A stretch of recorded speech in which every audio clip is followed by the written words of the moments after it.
আসসালামু আলাইকুম দর্শক, আপনারা দেখতে পাচ্ছেন যে এই আম গাছটি একটি নির্দিষ্ট উচ্চতায় সমানভাবে কাটা হয়েছে। এটাকে আমরা টপ ওয়ার্কিং বলি।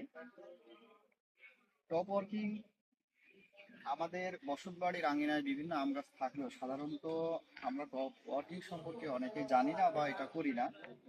টপ ওয়ার্কিংটা হলো যে একটা আম গাছের যখন একটু বেশি বয়স হয়ে যায়, যে আম গাছের একটু রোগবালাই তৈরি হয় বা আম ধরে না, ফলন কমে যায়, তখন আমরা এই টপ ওয়ার্কিং গুলো করে থাকি।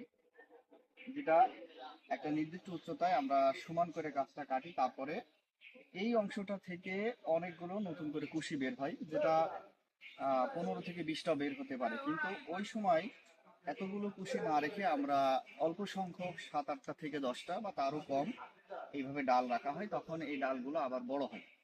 বড় হওয়ার পরে তখন এই যে নতুন ডালগুলো বের হয়, এতে করে রোগবালাই কম থাকে এবং পরবর্তীতে নতুন ডাল হওয়ার কারণে এখানে ফলটা বেশি ধরে, রোগবালাই কম হয়। এবং এর আরো একটা গুরুত্বপূর্ণ বিষয় হলো যে যখন নতুন করে ডাল বের হয়, তখন এই ডালে একাধিক জাত নির্বাচন করা যায়। একাধিক জাতকে কলম করে আপনি যদি চান যে এক একটা ডালে এক এক ধরনের আম হবে, তাহলে সেটাও করা সম্ভব।